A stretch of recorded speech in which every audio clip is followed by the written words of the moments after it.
L'avant-dernière manche de la saison 2022 du Roscar GT Challenge se déroulait en Bourgogne sur le circuit de Dijon-Prenois. Avant la finale disputée à Manicourt et l'épreuve d'endurance qui se déroulera au Castellet fin novembre, le Roscar 360, les concurrents affichaient un grand sourire à l'idée d'affronter le circuit historique de Dijon où le spectacle est généralement au rendez-vous.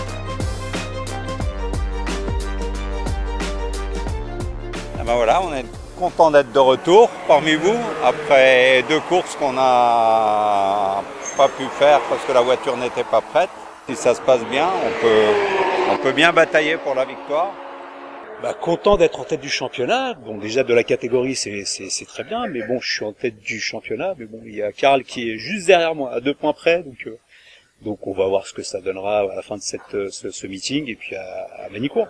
C'est un grand plaisir de revenir à Dijon parce que la fois précédente il neigeait et là on a un week-end plus que fantastique parce que nous sommes presque au mois de novembre et la météo est fascinante.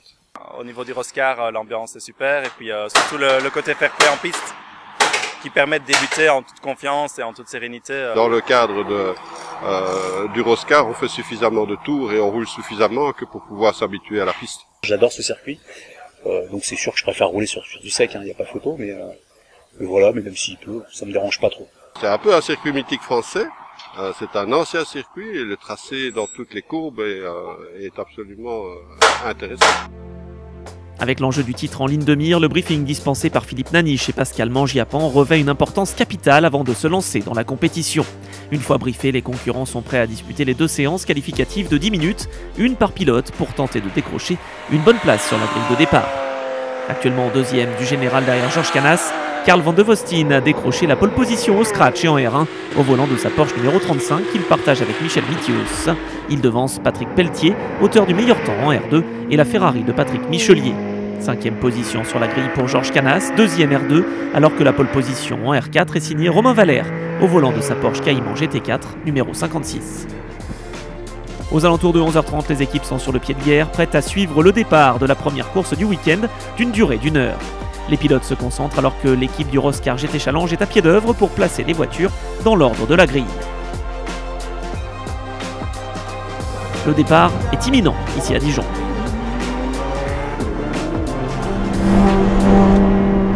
Et c'est parti pour cette première course. Le poleman Karl Van de Vostin prend le meilleur envol et va conserver son bien au premier freinage.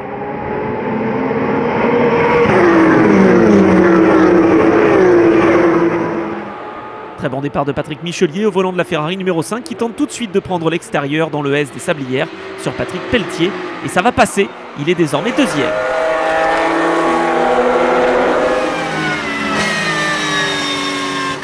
Alors que César Van de Vostin tente de se frayer un passage dans le peloton, son frère Karl mène les débats. Le pilote 911 Impact creuse l'écart sur la Ferrari de l'équipe CMR. Jos Janssen s'est emparé de la 3e place et devance Patrick Pelletier et Rémi Kirchdorfer sur l'autre Ferrari.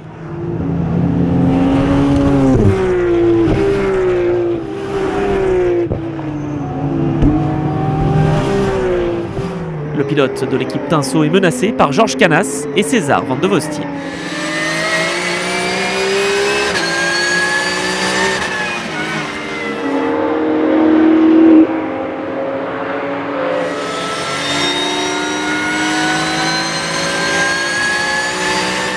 Superbe affrontement dans ce peloton Roscar. Au volant de sa Porsche, César Van de Vostin a réussi à prendre l'avantage sur celle de Georges Canas, engagé en R2.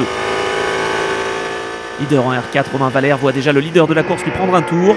Une excellente performance en ce début d'épreuve pour Karl Van de Vostin qui devance désormais Jos Janssen et Patrick Michelier. Sur l'autre Ferrari 488 engagé, Rémi Kirchdorfer donne tout pour résister aux attaques de César Van de Vostin.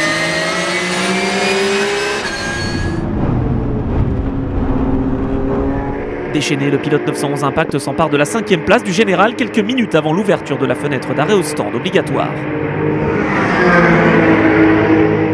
Rémi Kirchdorfer est le premier à s'engouffrer dans la voie des stands pour laisser son volant à son équipier, Jonathan Cochet. Mais quelques secondes plus tard, la voiture de sécurité va faire son entrée en piste en raison de l'abandon de la Porsche numéro 54 de Florian Rias et Cyril Labbé. Timing parfait pour certains qui profitent de cette neutralisation pour gagner quelques secondes précieuses.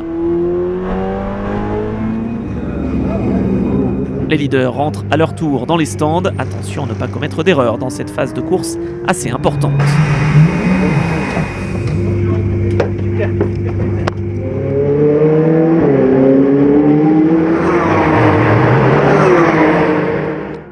Les commissaires ayant évacué la Porsche en difficulté, la direction de course peut relancer l'épreuve. C'est Jos Janssen qui a fait la meilleure opération puisqu'il est en tête de cette course devant Michel Mithius et Alexis Berthet sur la Ferrari de l'équipe CMR.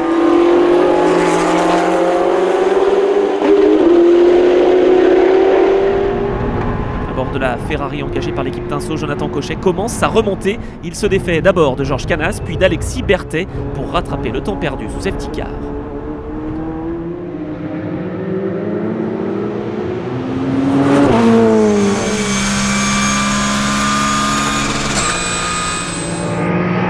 Patrick Pelletier s'est emparé de la deuxième place face à la Porsche numéro 18 et donne tout pour revenir sur la 19 de Peraldi Bradac, leader de cette catégorie. Plus que quelques minutes pour Jos Janssen, large leader face à Michel Mithius, troisième position au général pour la Ferrari de Berthet Michelier, tandis que Jonathan Cochet va conclure sa remontée au quatrième rang final.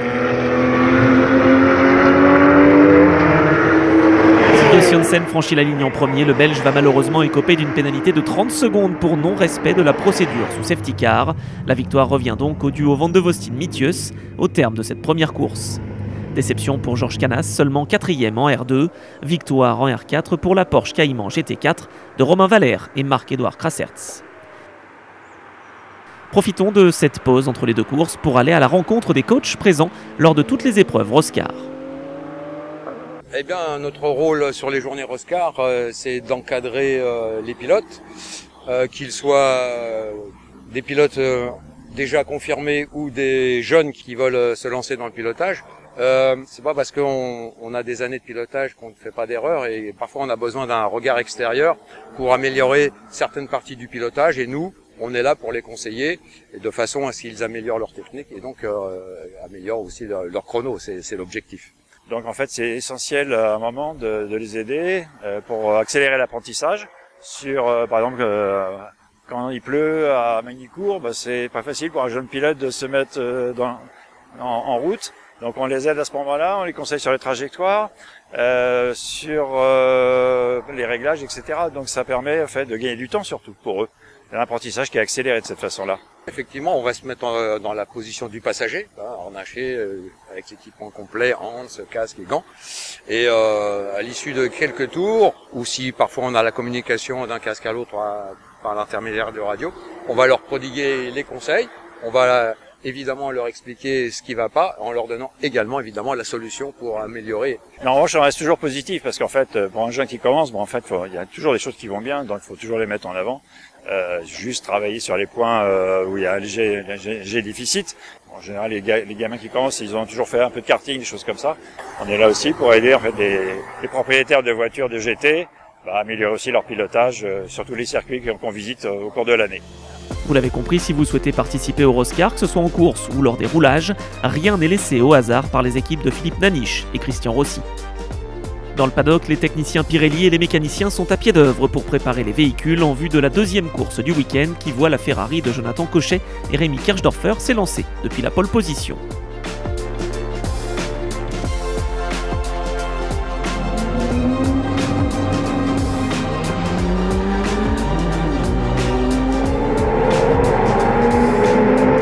C'est parti pour cette deuxième course disputée en fin d'après-midi sur ce tracé de Dijon-Prenois.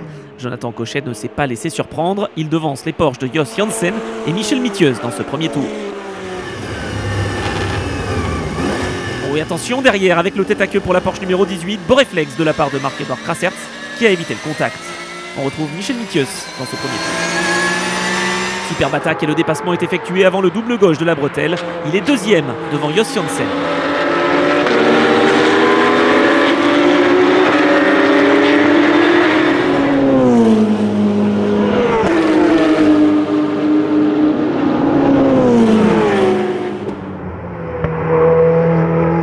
Jonathan Cochet tente de creuser l'écart sur ses poursuivants afin de donner le volant de sa Ferrari dans des conditions idéales à Rémi Kirchdorfer. Mais derrière lui, Michel Mithius et Jos Janssen ne veulent pas se laisser faire. Passe d'armes entre les deux Porsche. C'est repassé pour Janssen dans la parabolique. Il est deuxième de nouveau. Et c'est chaud également pour la première place en R2 entre Georges Canas et Patrick Pelletier. Avantage à la Porsche numéro 20 pour l'instant. Cette course est décidément animée. On retrouve Hugues Van de Vostien et Frédéric Grelet en lutte pour la 9e place du scratch.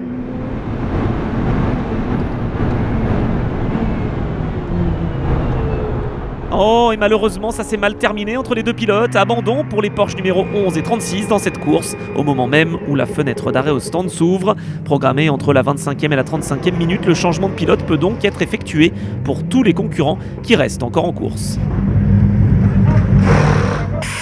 Rémi Kirchdorfer va prendre place au volant de la Ferrari numéro 50. Carl Van de Vostien repart avec sa Porsche numéro 35, tandis que pour Florian Rias et Cyril Labbé, la course s'arrête là.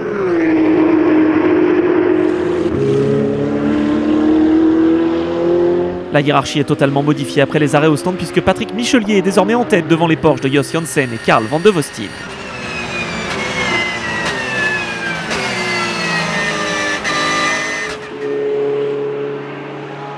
Quel dépassement au premier freinage pour le pilote 911 Impact. Van de Vostien est désormais en deuxième place à la poursuite de Michelier. Le trio de tête est dans un mouchoir de poche à moins de 15 minutes de l'arrivée. En R2, Patrick Pelletier est bien installé en tête et devance la Porsche numéro 19, victorieuse de la première course. Troisième position pour Georges Canas sur la Porsche numéro 28. Alors ça se précise en tête. Carl Van de Vostien est bien ressorti de la courbe de Poisse. Il prend l'aspiration de la Ferrari et va s'emparer de la première place à quelques tours de l'arrivée. Et c'est passé également pour Jos Janssen qui devrait une nouvelle fois terminer deuxième ici à Dijon devant la Ferrari d'Alexis Berthet et Patrick Michelier. Au terme de cette course d'une heure, magnifique victoire pour Carl Van de Vostien et Michel Mithieu qui font le carton plein en Bourgogne. Bon résultat d'ensemble également pour Jos Janssen qui pourra tout de même s'en vouloir de cette pénalité écopée en course 1.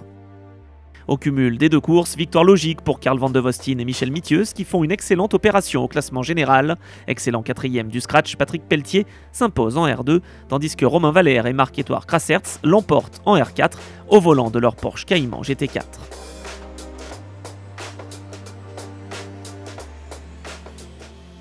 Ce matin, super qualif de Michel et de moi. On a fait des super temps, hyper content. Et les courses difficiles, la deuxième partie. Donc c'était juste une gestion, ça glissait. C'est beau. C'était un beau retour, ouais, super week-end, belle qualif, belle course, très sympathique. Ce très beau week-end Roscar en Bourgogne se conclut par les podiums récompensant les vainqueurs des différentes catégories.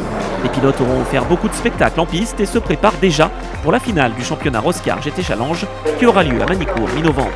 D'ici là, si vous souhaitez obtenir plus d'informations, n'hésitez pas à visiter le site roscar.fr ou la page Facebook Roscar GT Challenge.